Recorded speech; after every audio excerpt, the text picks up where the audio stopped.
was no lofty pastor who had no connection with reality. Thirdly, I would say that he was a man of strong moral convictions.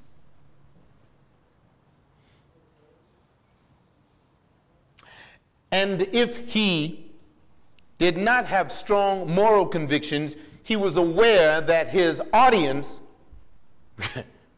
would falter in that area. In other words, he had a deep sense of right and wrong, which compelled him to speak out sharply against the wrong whenever he encountered it. And I would hope that he would even speak out when he encountered it in his own life. A lesson for me. And that's a good mark for a leader. I was speaking with a man yesterday in another city. He had heard my voice over the airways. I had no idea. I'm in the room and I'm talking. And he comes up and he uses my name and he says, "You are John Coleman," a man of another nationality altogether. And I said, "Indeed, I am." And he said, "I'm the guy that hated you. Now I hear that you're about to leave the airways." I said, "This is true. People don't want this." And he said, "Man," I have witnesses, there were other Christians there with me. And he said, "Man, you keep on saying it. They don't like you. You're offensive to our lives. They never will like men like you." I'm looking in his beautiful blue eyes. And he says, "You keep saying it, man, because once you stop saying it, ain't nobody gonna say it." And I said, "What's your pastor saying?" And he just stared right through me.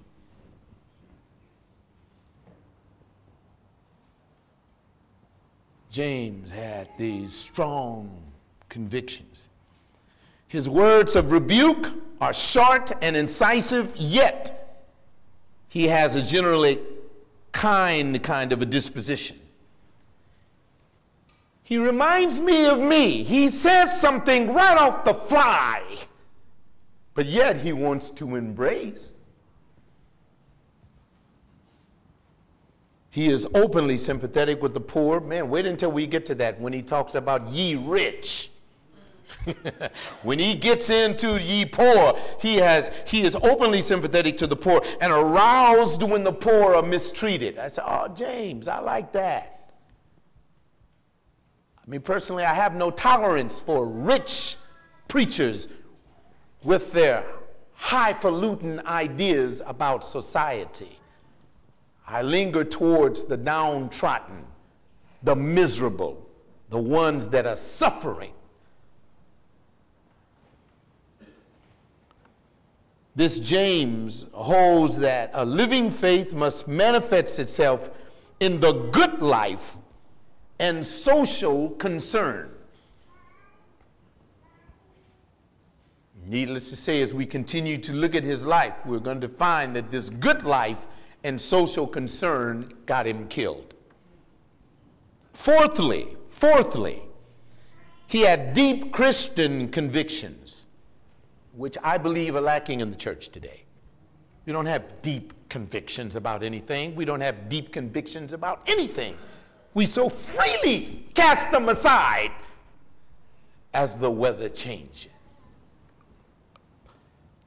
He was a monotheist. You know what that means? He believed in one God, one way, all the way. In other words, for those of you, he was a strict fundamentalist. He never cared for those that would even think of suggesting compromise.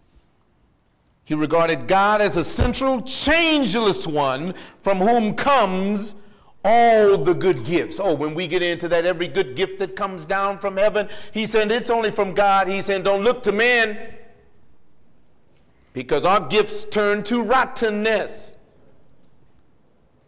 And that is why I say a man in a pastoral position must hate himself.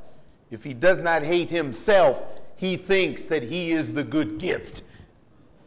And that is the poison of the age. This James has strong convictions concerning prayer and the power of prayer. Wait until we get there.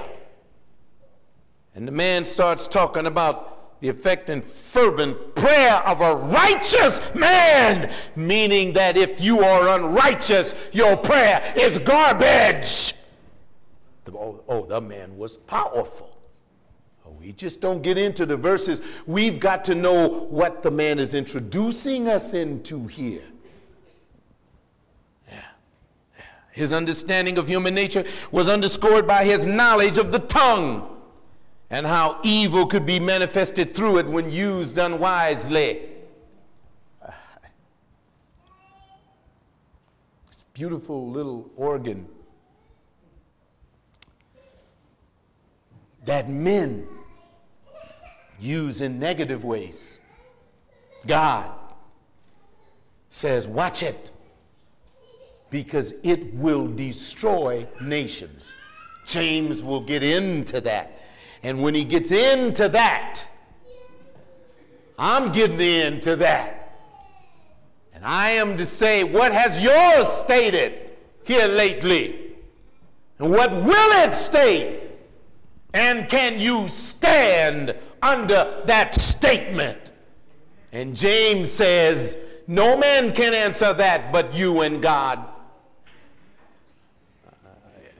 Fifthly, his thinking was greatly influenced by the culture in which he grew up. Oh no, James doesn't separate himself from his Jewishness. And if you black, you will not separate yourself from your blackness. If you white, you will not separate yourself from your whiteness. If you Hispanic, you will not separate yourself from your Hispanicness. Oh no, you won't. James will see to it that your culture is also influenced by the power and the magnitude of his words. He thought and wrote from a Jewish perspective because that he was. And there ain't nothing wrong with that. Paul was the apostle to the Gentiles. James wasn't even an apostle to anybody. These were Christian ideas that he had that were clothed in Jewish form.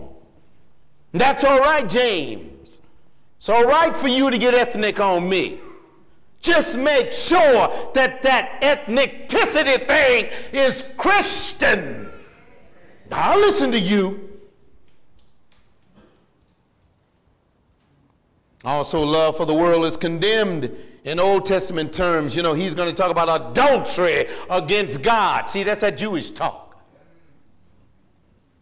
See, that's the way he deals with this world. Oh, man, any kind of man, that's adultery against God. He never in this entire epistle uses the term gospel, but he does use the term the royal